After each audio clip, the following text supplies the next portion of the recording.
Welcome back to Hungry on Plane, where we have brews out for Bloomburrow as I am still trying to build a deck for every legal commander from the set. As a reminder, these are the rules of this brew challenge. Number 1, no EDA trick. That's right, this incredible resource I am not allowed to use when it comes to these challenges. Number 2, there is a timer on screen for every single build so you see exactly how long it takes me to construct these decks from one commander to a full deck of cards. And 3, I am trying to show as much diversity of the format as possible, so you'll see me avoiding staples more often than not, and trying to really dig in and find cards that suit just this particular deck. In fact, if there's anything in the series you'd like to see in particular, sound off in the comments below. I'm happy to accommodate as we brew more and more decks. Now today is a very special day because we are brewing with the only monocolored legend that has been spoiled from the set so far. Get loud, it's time to brew with Lumra, Bellow of the Woods. We're back with Lumra, Bellow of the Woods. This is a sweet one. 6 mana commander, so another big expensive one like Burke. Vigilance, Reach, Lumra, Bellow of the Woods, Power and Toughness are each equal to the number of lands you control. When Lumra enters, mill 4 cards, then return all land cards from your graveyard to the battlefield tap. I don't know how much of a mono-green land strategy we can make, but I'm gonna do my best. If there's a really cool way to make lands do something cool in green that isn't just like, I don't know, kind of the stuff that Azusa already does, where you just ramp a lot and then play big spells, I'm here for it. Otherwise, this is just a big creature that's really fun, that gets you a ton of lands, or at least a handful of lands when you play it, which is typically going to be enough to get things going. Also, as a note, this is the alternate art because it has adorable little rabbits on it. So today I'm setting a really special challenge for myself as well. I don't know if we're going to do it, but I'm going to try and do this as fast as I possibly can. I figured if I'm going to get really fast times brewing decks, probably monocolored is going to be one of the easy ways to do it. And this is the only monocolored legend currently available in Bloomburrow. So we'll see how we go. But with all that being said, we should probably get the timer going because I am trying to go real quick today. Let's get going. 3, 2, 1, go. Alrighty. So first things first, I am trying to go quickly. Let's just add some forests and see from there. We're done. Okay, obviously we're not going to do that, but we are going to start by adding forests. Kind of like Burke, I think we are going to play 38 forests. No idea what else we're going to play, but we're probably going to play some pretty sweet lands in this deck, given that this is the kind of card that does want to get its lands back. In fact, I already thought of one that we can play. This one you don't see very often. This is one of the coolest spell lands ever made, Centaur Garden.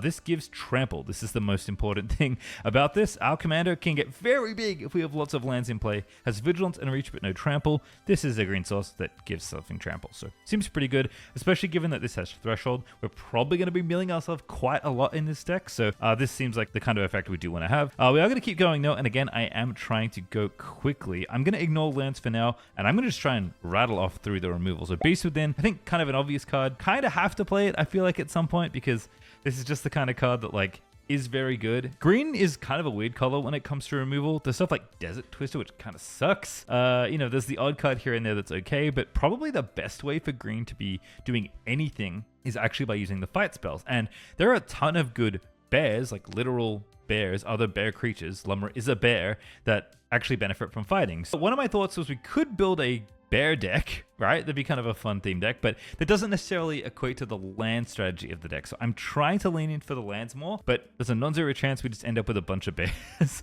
The other thing to note is that Lumra is really big, right? It's usually going to be a 5/5 or a 6/6 the first time you play it. In fact, it's going to be bigger than that most likely because hopefully you're milling some lands and then getting some back in. Lumra can fight stuff pretty reasonably. In fact, that kind of makes me want to put in Blizzard Brawl already. This is one of the better fight effects. If you're wondering, by the way, why I know these random cards that no one else plays, it's because I play Legolas as one of my mono green decks, and I love Legolas. So this is one of the best cards in that deck. This is a 1-mana snow sorcery. Don't worry about most of the text. Basically, things fight, and the thing you fight likely has indestructible when you fight. So again, if we go for more of a land strategy, this isn't going to be nearly as good, but I think we're probably going to end up doing some fighting. So I'm going to add it in just preemptively. And actually, if we're going to do that, I'm going to have to add snow-covered lands, which is the first time we've ever added snow-covered lands, actually. That's kind of fun. All right, so snow-covered lands in, ramp in, removal in. Card draw is going to be kind of a tough one. Greater Good seems really, really good in this deck.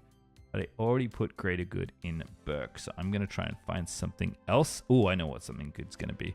I think Life's Legacy is going to be good in this kind of deck. I don't know if we're going to want a lot of these kinds of effects, but drawing a lot of cards for very little mana given that we have a big creature from our command zone that we want to sacrifice, or at least we could sacrifice. Again, I don't know if this is going to be a lands deck or a creature deck or kind of a mix of both, but this is the kind of card that I'm fine to play one of. I probably don't want to play too many of these effects, but this is kind of a cheaper one-shot greater good, and I did want greater good in the deck, so Life's Legacy I think is going to be good. I am actually going to look for draw spells though, because I think we are going to need them sooner rather than later. I'm also going to probably end up playing Harmonize in this deck because there's not that many good options, and I don't know how many we're going to find. There's a bunch of artifacts that are good at drawing cards, or at least okay at drawing cards. Bequeathal's okay, but we're not really sacrificing stuff. Oh, I guess Bonder's Enclave's kind of a good card draw card. It's a land, probably going to control a big creature most of the time. I think Bonder's Enclave is an interesting option. The reason I'm not going to add it is because I'm going to add a different card later. I think if we're going to have our land that draws a card, we might as well play the best one, and I think the best one is probably War Room.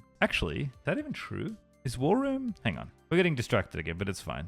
Is War Room also 3 mana? It might be. If War Room's also 3 mana, then I actually think Bonder's Enclave might be better. It is. Okay, I lied. Bonder's Enclave it is. Great draw spell. What else can we play? This is Drum Hunter. At the beginning of your end step, you draw a card if you have a big creature. We're going to have a big creature a lot if we have our commander in play. I'm definitely, again, leaning more into the lands portion of the deck. So I think I would rather look for things that matter, that care about lands more than care about the size of my creatures. Again, we might end up in a spot where I don't have a choice and we just end up having to have both, but I'm going to try and make this a mono green lands deck as much as I can, because I think that's one of the cooler things you can do with a commander like Lumra. Endless Atlas is actually a pretty good draw spell, pretty consistent bit of drip draw that you can get. We're going to have a lot of forests at some point. We're going to have a lot of lands in general, so I don't think activating this will be too hard. I'm also going to add Explore as well. I actually did it kind of sneakily. But this is a generically good ramp spell. Not all of the extra land play spells are ramp spells, but most of them are, especially when they're cheap. If this was, Rampant Growth, which is a very common ramp spell, this would read pretty similarly. This means you do have to have lands in your hand, but again, I'm expecting to play quite a lot of lands in this deck. In fact, I already am at 38, and there's a non-zero chance I end up playing like 40 or more, just because every time we play Lumra and it mills, we want to hit probably half lands most of the time. So I'm not too worried about missing with Explore, so I'm happy to play it as a ramp spell. Garruk Primal Hunter. This is similar to Life's Legacy, but you can make a beast first. I'm down for Garruk Primal Hunter, I think. We don't want too many big, splashy, kind of conditional card draw effects, but I think between this and Life's Legacy, we can kind of lock down that top end draw spot, and I think this card's perfectly good. Oh, Horn of Greed is when you play a land. Yeah, see? I'm glad Greifel has rulings, and then of course it being integrated into Moxfield has them as well. Playing a land will trigger it, but putting one onto the battlefield will not. So unfortunately, Horn of Greed does not work with Lumra, which sucks. That would have been really nice. There's a lot of bad cards that could be draw spells, but I would like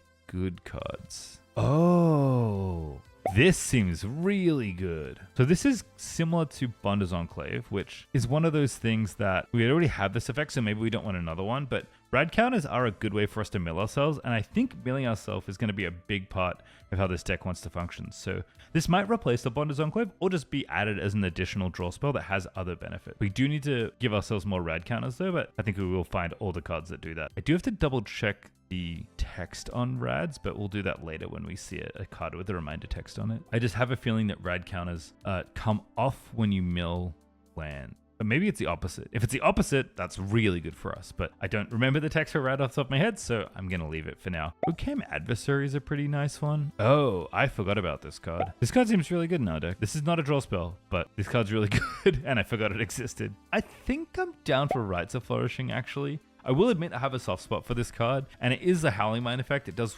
affect everyone, not just you, but I think the ability to play an additional land per turn is so valuable to our deck that I don't mind also giving it to other people's decks. And I think that the extra draw card for everyone is also fine. We do need a way to get card draw. Giving other people cards is not that bad in Commander. Roadside Reliquary. Actually, this is kind of interesting. If we have enough ways to recur it, this is going to draw quite a few cards. I'm actually going to add this. The draw spells feel a little sussy, but that's also like kind of how it goes sometimes in mono green. Sylvan Library. Now, Sylvan Library is a very good card, and it is probably one of the best draw spells in mono green.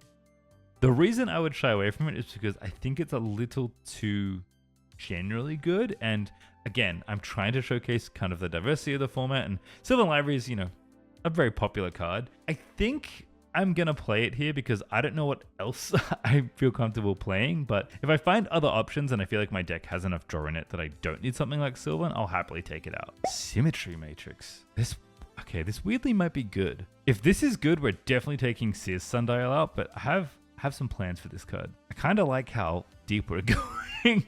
This deck I feel like is already off the deep end. Again, not strictly a draw spell, but we might want this kind of thing. It is a tap land, the Hunter Maze, but again, we are going to be recurring lands relatively often. This does tap for green and it can draw a card in a pinch. It's not a draw spell. Like I would put our other draw lands as actual draw spells in our deck because they will continuously provide additional cards. This one is kind of a one shot, but we are kind of a recursive deck. So there are things that make this card interesting. I think the reason I'm happy to play this card, and I don't think I've ever put any of these common spheres in any of my commander decks before, is that Lumra already puts the lands we're getting from our graveyard into play tap. So this coming into play tap doesn't feel quite as bad because there's already going to be a bit of lag from Lumra anyway. Again, not a draw spell while I'm searching for draw spells, but I think this is a land that's worthwhile. Oh, how do I always forget about Throne of Eldraine? All right, well, I think we might have to make a decision between Throne of Eldraine and Sylvan Library because I think they're both very good, but Throne is one of the rewards for being monocolor, and again, I think we need the help. We did get enough draw spells, I guess, but I did say I was going to move a few out. Up the Beanstalk's going to go to Considering. Triumph of Ferocity is going to go to Considering.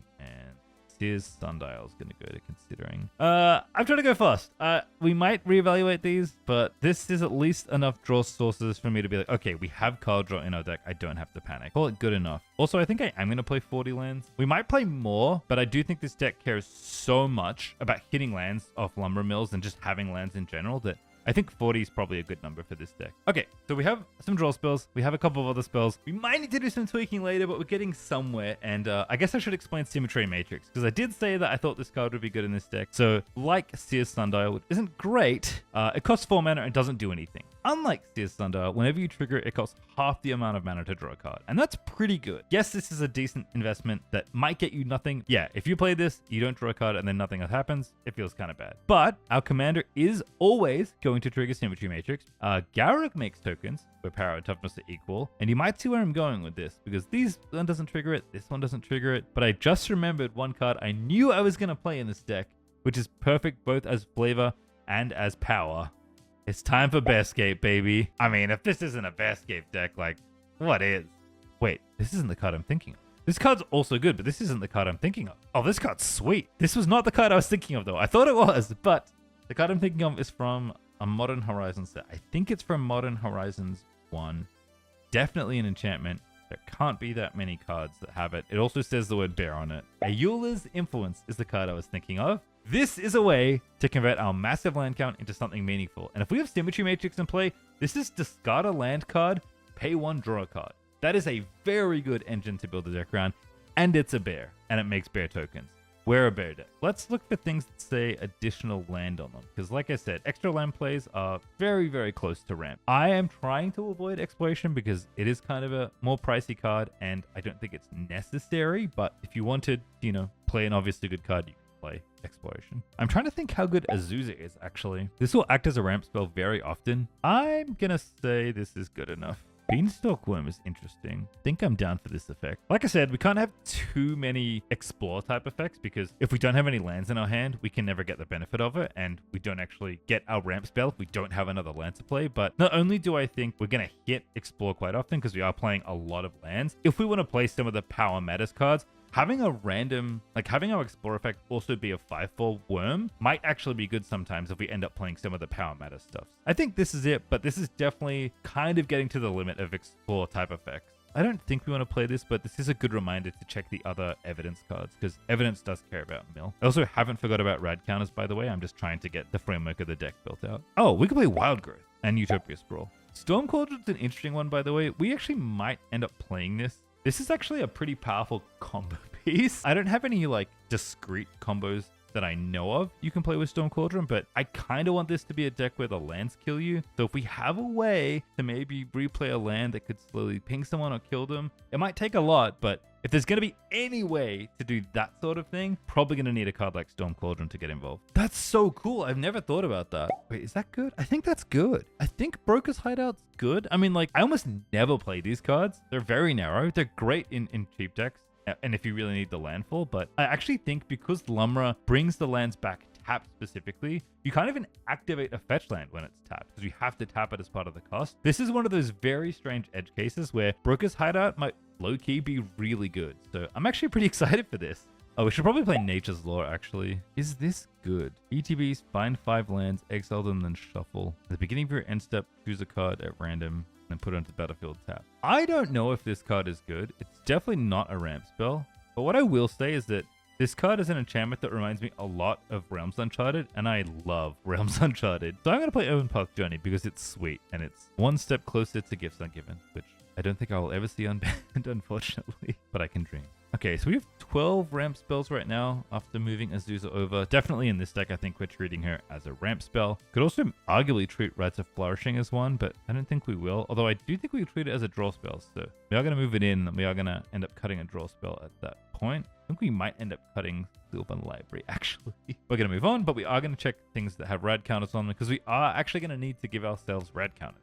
We have Mariposa Military Base and Rad mills us. So I'm going to look for Rad, and then I'm actually just going to look for Fallout, because they're all from the Fallout set, right? What's the Fallout tri-code? Pip, of course. So all the Rad counter cards from Fallout that are legal in our commander. Here's all of them. There's only 8. Where is the reminder text for Rad? Is no reminder text for Rad. Give me 1 second. I'm going to look it up. Don't worry, I'll pull up an image on screen. So Rad counter or radiation counters read, at the beginning of your pre-combat main phase, if you have any Rad counters, mill that many cards. For each non-land card milled this way, you lose a life and a Rad counter. Perfect. So any of these cards that seem reasonable that give us Rad counters, we do want to have. What is this?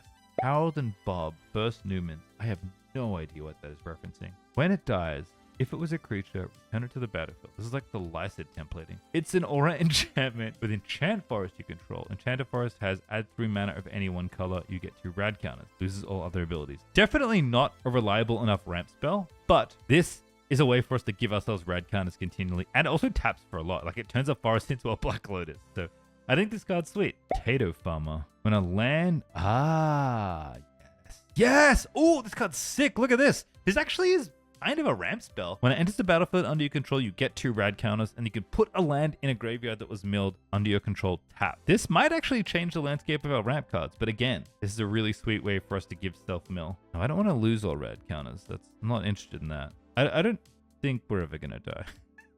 I think we're fine. We might need to put like 1 safety valve for milling our whole deck because we don't have access to like Thassa's Oracle or whatever, but I'm not that worried about it if I'm being honest. Strong the Brutish Thespian.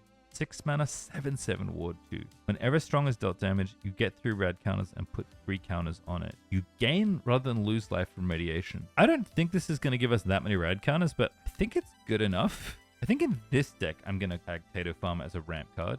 Okay, so the rad counter cards we found are actually really sweet. So now we have a plan to mill ourselves, which is going to give us a ton of land off Lumra. We have Bearscape as a way to make tokens and maybe win. We have Ayula's Influence as a way to discard excess lands and maybe win that way. We are going to need more than this, but you can kind of see what we're building here. And I actually think we are going to be able to build the mono green land stack that I wanted to build.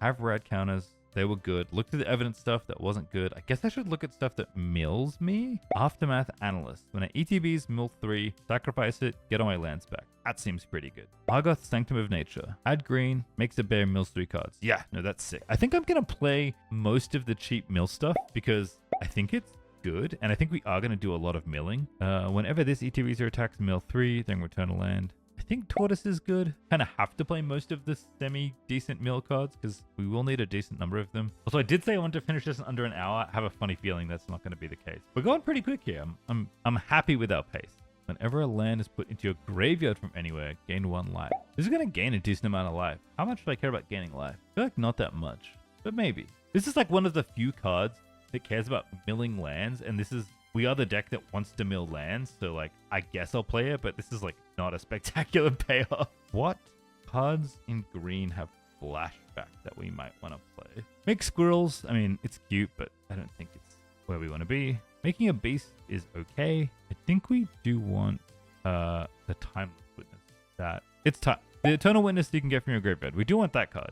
I do think we want 1 specific flashback card I could think of. I think we want Turn the Earth. This is a way to shuffle cards back in. It's kind of a button we can press to not get milled out. I think we're not going to mill out very often. And when we do, I think we're going to not need that many more turns to win. So I think this is the kind of effect that's actually generically pretty good in our deck. The other cute thing about Turn the Earth is there's also a graveyard hate card. You can choose any 3 cards in graveyards. It doesn't even have to be the same graveyard, which is really rare. Most of these effects need you to target one graveyard. Okay, so let's take stock of where we are. We have 40 lands, which is where we want it to be. We have 12 draw spells and 10 ramp spells, which is good. We're missing some bigger ways to go over the top, I feel like.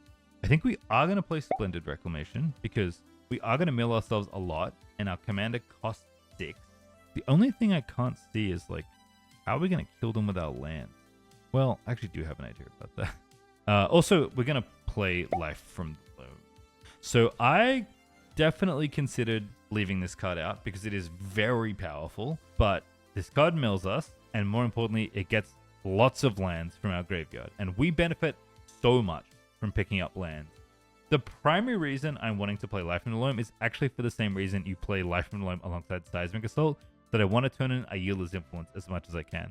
I think the funniest way for this deck to win is through Ayula's Influence, and we kind of need Life from the Loam to justify it. And I think this card is so powerful, it makes our Explore effect so much better. We can replay lands, like, it's just so good. It's the quintessential lands card. It is the card that powers lands, the Legacy deck. It's very defining, perhaps too defining for the archetype, but this is a mono green lands deck. If there was ever going to be a Life from the Loam deck, I feel like it would be this one. Okay, so where I'm up to now is I feel like I'm kind of at my limit for things I can think of that I know I want to play. And I'm going to have to dig deeper into effects that care about lands in green and the actual lands themselves to figure out what things am I going to round out this deck with. But before I do that, I actually want to finish the removal spells because we're actually getting up quite a lot in card count. We have 76 cards already in this deck, and we're going to add 8 to 10 more removal spells, probably 8. Also, sweepers aren't something green really has access to, but we might find one. But we have like 10 to 12 cards, I guess, let's say, that I know need to be in this deck, and I don't know what they are yet. Ooh, Broken Bond. Yeah. Archwood's Charm, kind of appealing, though. We can't play that many disenchant effects, but 1 destroy, 1 exile, with both having additional or extra effects that are really juicy does kind of feel good.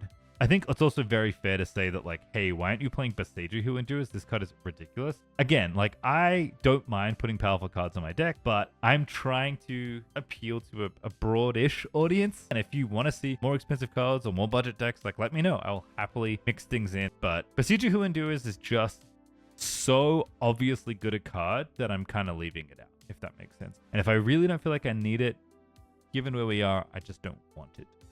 How can I destroy a creature in green? How easy is that? I feel like it's impossible. What green removal do we have? Otherwise, we're going to just have to fight stuff. Kogla? I like this card a lot. I think I'm good with Kogla. Does anything destroy creatures? Transmog Wand? We might have to go as deep as Transmog Wand. There's just nothing we could play. Like Urn of Godfire? I think we're going to have to fight stuff, people.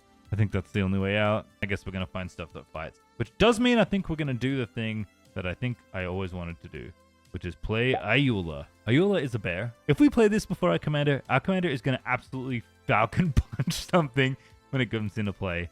Bushwhack, one of my favorite fight spells. Bushwhack is a very elegant little card. I really like cards like this. We are going to play Tail Swipe. This is another 1-mana removal spell. Savage Swipe, also good. Here's Ram Through. This is the one I was going to add. It's like fighting, but they don't get to fight back. If the creature you control has trample, excess damage is dealt to that creature's controller instead. The idea of potentially one-shotting someone with this and our commander is so funny to me. Animus Might is 1 mana if you have a legendary creature, otherwise it's 3. I think most of our targets are going to be legendary creatures. Oh, I have one more piece of Legolas technology actually in the back pocket. Oh yeah, Wind Swift Slice. It's a little over the top, but I think given how big Lumra is going to be in a lot of cases, this is kind of too funny not to play. Okay, so we have our framework. That was a bit to find removal spells, but I'm actually pretty happy with where we landed. And I'm also excited to add more bears to the deck because we added Ayula, and I think we can find more sweet bears. I do want to see if I can find a sweeper. There is Nevinyrral's Disc or Oblivion Stone. Maybe Oblivion Stone is worth it, actually. I think I'm just going to say Oblivion Stone, and I think that's it.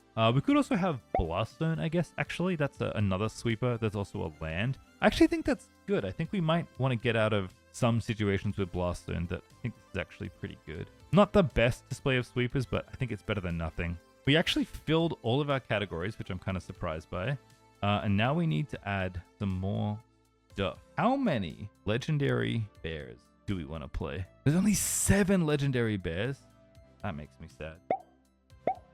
I think we're going to need a couple more bears, but how many bears do we have? There are only 34 bears? Where'd all the bears go? We don't really need more mana dogs, but maybe we'll play werebear. Oh, this is cool. This is a bear that also works from our graveyard. Bear cub is also adorable. You might have to play bear cub just to play bear cub. The problem with this deck, by the way, is that in order to actually figure out what we're doing, I need to add a bunch of lands to this deck. It's kind of hard to figure out the last few cards because, like, do I need to care more about my creatures or do I need to lean more into my land support? I don't exactly know yet, but we should find out pretty quickly once I start going through the mana base. Let's look at trample enablers, actually. Gaia's Gift is a protection spell that also gives trample. That would be a good thing to have. Ring of Colonia. This actually seems a bit better than Horned Helm. Yeah, I think Ring of Colonia is our trample effective choice. 8 cards to go and then lands to look at. Maybe we should look at the lands first. I need a land that deals damage. Rat's Edge, kind of.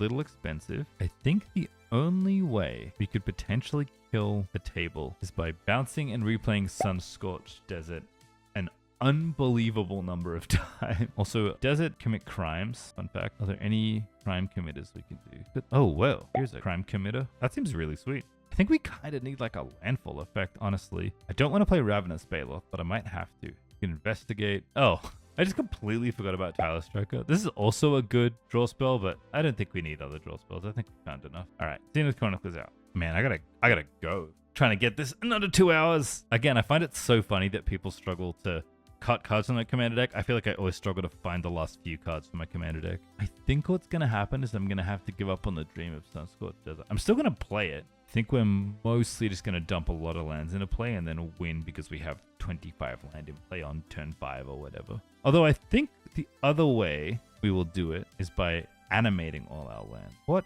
is the card I'm thinking of that animates all land? From Fifth Dawn, 5 cards to go. Castle Garenbrig, absolute banger. This is actually a natural way to ramp into our commander. This is really sick. We want to play Echoing Deeps, which is another land. I'm unironically thinking of playing Dark Depths. Doesn't this seem so fun? Yeah, whatever, we're doing it. The fairest Dark Depths you've ever seen. We might have to play Yavimai just so it can tap for green though. I need like a big creature. Lair of the Hydra. I think now we're talking. I think we are probably going to play 1 or 2 MDFCs. Honestly, maybe Zendu Mammoth. Oh, 4 minutes. I'm so close. I need the bounce land. What is the bounce land called? Is it called Gilded Commons? Wait, isn't there another one now? Again, we might have a few too many tap lands, but I don't care. I think maybe Scavenger Ground's in this deck though. Bit of Graveyard Hate. We have a bunch of deserts. Shep Oasis seems fine. It's like very minor, but I think it's okay. Ooh, Sandstorm Verge. That might actually come up. I actually think we're kind of in a good spot for the lands, except we need Ghost Quarter. Could play Demolition Field, could play Field of Ruin, could play lots of things, but we do want our way to kill lands. What 3 cards do we need to add to this deck to finish in 2 hours? I'm so close. Don't think I can justify playing 44 lands just to finish on time. Oh man. Don't know what to play. So close, but I just can't figure out what to play. Ooh! That actually made me think of something that's actually good. We can play Scrib Ranger. I wanted ways to pick up lands. And now that they're forests, I can pick them up with the Rangers. We could play Thespian Stage to combo with a Dark Depths. Is that too nerdy? There is a land that kills creatures, by the way. I just remembered. We actually might want to play that. Yeah, Ominous Cemetery. It's pretty expensive, but oh, you have to exile it. Oh, I didn't know you had to exile it. I thought we could recur this. Oh, that's kind of lame. Do I still want to play it? That's kind of lame. Yeah, we'll play it. Whatever. I think I probably actually want Crucible. It's funny that it took me this long to figure out that I would maybe want to play lands from my graveyard in my lands deck where I'm putting them all in the graveyard. Ancient Green Warden. A land entering the battlefield causes the triggered ability of a permanent you control to trigger. It triggers an additional time. I think that's actually what we want. Because this is a way to trigger the desert a couple of extra times. And I think that's good enough. All right, you know what? I'm going to call it. This is 100 cards. We didn't make it under 1 hour. We didn't make it under 2 hours, but we made it in the end. This deck seems real sweet. I am so ready to just dump my library into my graveyard. Well, as loud and fun as this deck was, this was actually way more challenging than I thought it was going to be. It turns out just being monocolored doesn't mean the deck build is going to be easy. That being said, I'm really happy with the lands focus we have in this deck, and the little bear sub theme was fun as well. This was definitely more of a flavor, fun kind of brew than the other decks we've built so far, but I do again want to showcase diversity on the channel, and I think this was a really cool exercise in just having a little bit more fun and letting the art and flavor of the deck dictate things that you want to do. That being said, I do think Lumra is actually really scary. Yeah, it's a 6-mana commander, but if you've milled like 10, 15 cards and half of them or more are lands, when you slam Lumra into play, you are going to get a massive advantage in the game. I do think this deck's a little feast or famine, so hopefully I feast on my enemies with my giant bear more often than I flop. If you like this video, you can find all of the videos in this series linked in a playlist in the description, and that's where all the future videos in this series will go as well. And if you're just here for deck lists, you can find the full deck list for this deck linked in the description as well. If you want to find any deck list from the challenge, just go to that video and click on the deck list, it'll be there. Like always, I'm excited to hear from you about what changes you would make to the deck, what choices you agreed or disagreed with, and what commanders you're looking forward to seeing in the future. Until next time, may your wildest brews come true. Oh, and you got this.